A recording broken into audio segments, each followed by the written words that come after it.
What's up, positive people? You got Dana here, and this video I am going to talk about Seattle Freeze. I feel like I've talked about this in past videos, but I haven't talked specifically about Seattle Freeze, and I just wanted to kind of rap to you guys about my opinions on Seattle Freeze, whether or not it's real, and just my overall perspective on it.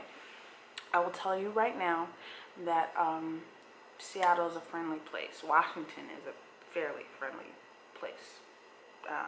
Western Washington. I can't speak for Eastern Washington. I can't speak for Spokane and stuff like that. But Seattle seems to be a fairly friendly place. Sorry.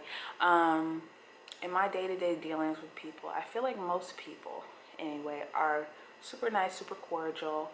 I've touched on this in past videos. Racism here is different. It's subtle. It's shady. It's definitely, you know, covert. And because it's not overt, people, for whatever reason, want to play like it doesn't exist. I'll elaborate on that in another video. For me, anyway, Seattle Freeze has a lot to do with the dating scene and just how, because people are passive here and because people don't open up a lot of things, people shut you off, people don't open up. It's hard to make friends and it's hard to date for that reason. I can personally vouch for how difficult it is to make friends and how difficult it is to date. I'm a very open person. I'm a very boisterous person. I'm not shy. And I have noticed that I can go out, make friends, talk to people. I've even had people invite me back to their houses, you know, wine and dine me on their dime, and literally never hear from those people after the fact. And it's something that I used to take personal a lot in my dealings, and now it's just like that's just the status quo.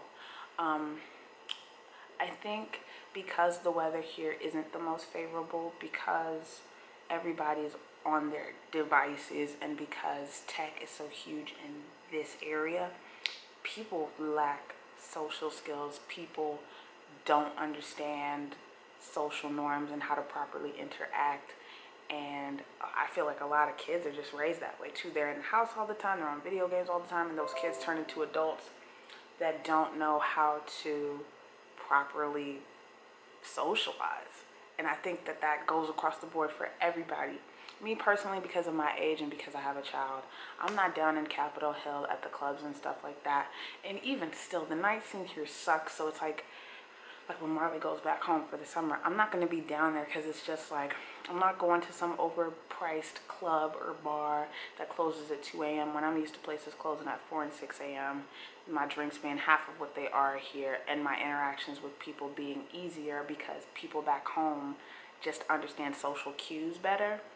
To me, because of the person that I am, I feel like my dealings with Seattle Freeze has been better because I am an anomaly. I'm from out of town. I'm black. Where I live, I'm in the minority, so I do stick out like a sore thumb.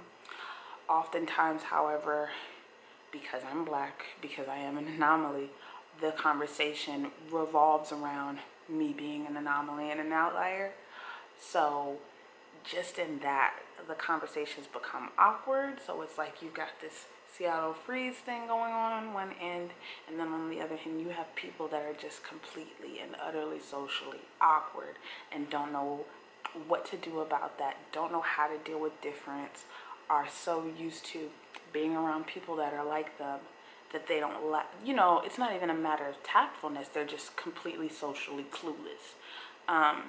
My advice to anybody coming here that deals with Seattle Freeze, just if you want to make friends and if you want to date and things like that, I think going the traditional route or even online dating, it's way harder than it is. Expect to be let down by a lot of people. Expect, not even necessarily let down, don't get your hopes up when somebody is cool texting and then completely awkward in person. Also, be prepared for, you know, people giving you one thing when you first meet them and then something else the next time you see them. A lot of people out here are on meds. Like, I want to say this without just making it seem like there's no hope for out-of-towners coming here that want to make friends and want to date. I'd say the best way to make friends or to date is to get in circles where you can have an activity or a hobby or an interest be the central, and as a result you find like-minded people in that way. For me, like, once summer comes and Marley's back in Atlanta for the summer, I would love to like see if there's any hip-hop scene, see if there's any battle rap scene, see if they're like the things that I'm into. I'm hoping to like get out into those things so I can make friends with people that are into the things that I'm into. It's a lot easier to forge a relationship when there is this common thread. You know what I mean? Bars aren't the place to make friends, and bars aren't the places to find the next man. I'm just gonna be perfectly honest with you. You'll have better luck, I feel like, meeting people, whether it be on the job or doing an activity that you like, than online. Like, online dating here is just complete and utter bullshit. Like, it's frustrating. Like, it's honestly frustrating. I've been on a ton of dates. They've never led to anything worth pursuing. Also, too, like I said, people being socially awkward, it's just amazing to me that, like, that is the status quo. Like, it's so easy to date in Atlanta. Like, I'll elaborate on that in another video, but understand Seattle freeze is real. Understand that it's not the end of the world, but it does exist. And I think as long as you're not a pessimist, you'll get over it. Because I've gotten over it. I've made friends. I've got a small little itty bitty circle of friends now. And like I said, it took over a year to get that itty bitty circle of friends. And like I said, I keep myself open to the possibilities. People that want to make friends with me, I'm open to that.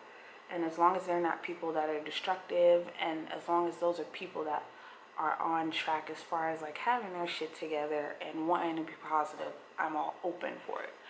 So I'm gonna end this video by saying, yeah, Seattle freeze is real.